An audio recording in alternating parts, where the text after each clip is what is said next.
Salut, mon nom c'est Karen et dans la vidéo suivante, je fais avec vous une fiche recette. Mais tout d'abord, laissez-moi vous parler un peu du nouveau carnet de recettes. C'est un cartable vraiment magnifique aux couleurs super éclatantes qui vient avec des pochettes, des fiches pour faire des recettes, des petits onglets, des séparateurs. Et vous avez même une petite carte pour commander des fiches recettes supplémentaires. Donc, le tout est vraiment un bel outil à mettre dans votre cuisine. Il y a aussi plusieurs kits d'étampes qui sont en vente à la boutique Chaque jour compte que vous pouvez vous procurer pour agrémenter vos fiches recettes et rendre le tout plus facile à créer.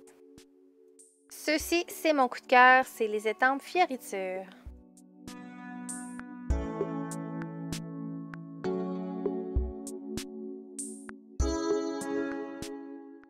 Comme vous voyez, ce n'est vraiment pas le choix qui manque. Débutons maintenant avec la fiche recette. Donc, c'est une feuille qui a déjà quelques éléments dessus qui vous facilitent la tâche lorsque vient le temps de retranscrire une recette ou d'en créer une de toutes pièces.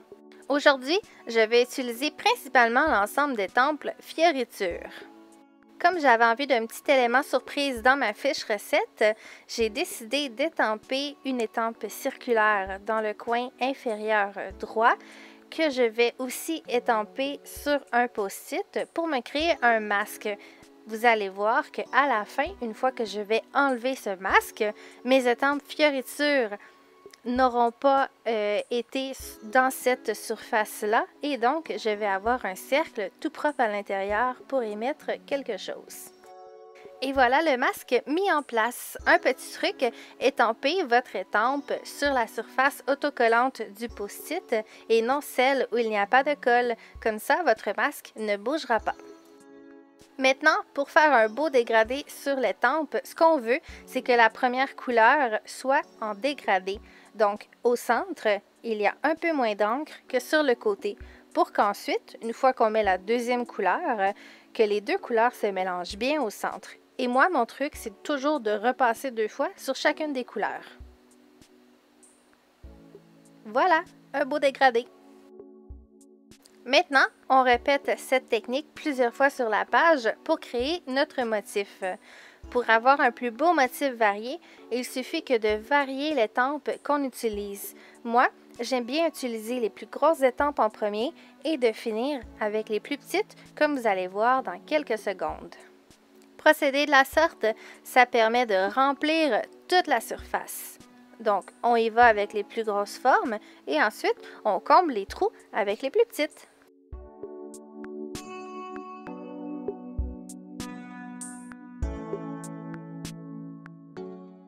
Et comme vous savez, je suis une fan des petits pois.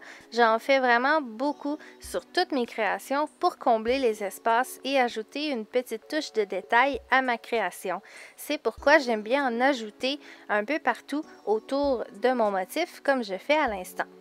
Et j'enlève le masque. Voici le résultat. C'est beau, n'est-ce pas? Lorsque vous faites un masque et qu'il y a quelques manques, vous pouvez toujours repasser avec les crayons Memento si vous avez utilisé les encres Doodrop parce que oui, comme je le dis souvent, ce sont les mêmes couleurs. Et bien évidemment, je ne pouvais pas terminer sans ajouter le crayon gel blanc Uniball et c'est pourquoi je fais un petit détail de lumière avec celui-ci. Le truc, c'est de toujours faire la lumière dans le même sens, peu importe la forme. Ensuite, j'ai décidé de reproduire mon motif dans le haut de la page par souci d'harmonie. C'est pourquoi j'ai ajouté des post-it pour faire un masque. Le reste, c'est exactement les mêmes techniques que j'ai fait dans le bas.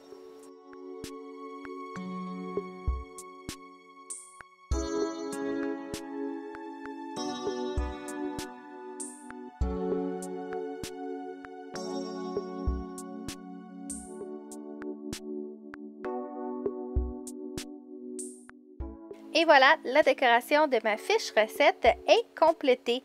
J'aime bien commencer par faire la base de ma décoration, comme ça je sais où m'aligner pour le reste des éléments. Bien sûr, vous pouvez commencer par écrire votre texte pour être certain de ne pas empiéter par-dessus l'espace que vous allez avoir de besoin pour écrire avec vos décorations.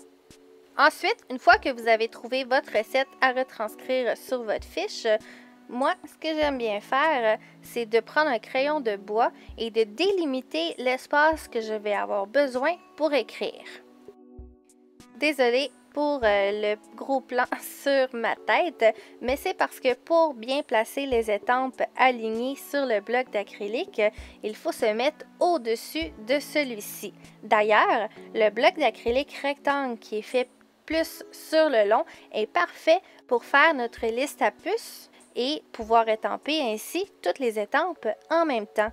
Pour bien les positionner, j'ai simplement mis mon bloc d'acrylique par-dessus mes poids que j'ai fait au crayon de bois et je les ai placés pour qu'ils soient bien alignés.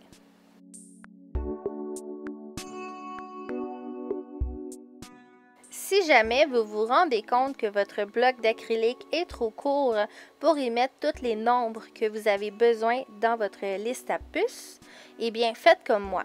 Mettez les nombres que vous pouvez et ensuite ajoutez les autres individuellement en suivant les marques de crayon de bois que vous avez faites préalablement.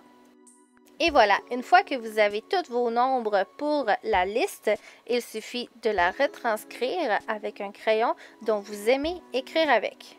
Pour ma part, c'est le nouveau crayon Point Fine Sharpie Pen. Il écrit super bien. Vous pourriez aussi mettre les feuilles dans une imprimante préalablement pour y imprimer tout votre texte. Ça dépend à quel point vous êtes à l'aise de retranscrire vous-même le texte ou plutôt de l'imprimer pour avoir un résultat un peu plus parfait.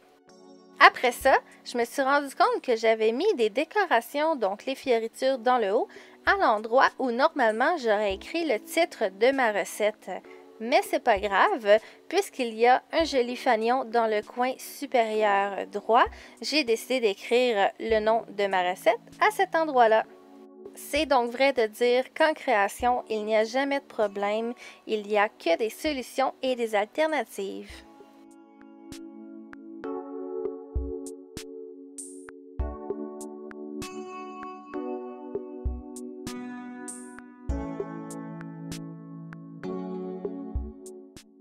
Comme vous avez pu voir, j'ai décidé de faire un contour noir à certains éléments pour les faire ressortir puisque j'ai ajouté beaucoup de décorations à ma fiche recette.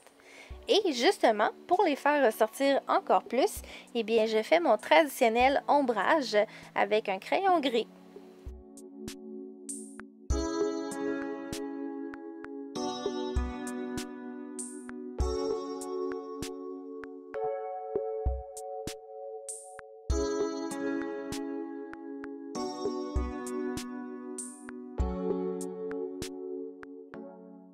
Une fois qu'on a décoré la fiche recette et qu'on a fait nos listes et qu'on a tout retranscrit la dite recette, qu'on a ajouté notre titre et qu'on a décoré le haut, il suffit que d'ajouter la petite touche finale. Et avec les étampes, chaque jour compte, les possibilités sont vraiment infinies. Moi, je pense que c'est la partie que j'aime le plus parce que là, je peux regarder mes étampes et m'amuser avec celles-ci, choisir celles qui correspondent à la recette en tant que telle et ainsi avoir une fiche qui semble vraiment complète. Et voilà, ma fiche recette est maintenant complétée. Il ne suffit que de la ranger dans le cartable, dans sa petite pochette bien à elle, pour pouvoir la consulter lorsque je veux la cuisiner. J'espère que cette vidéo vous a plu et souvenez-vous, il n'y a pas qu'une seule façon de faire une fiche recette, il y en a des millions. Merci d'avoir écouté et bonne création!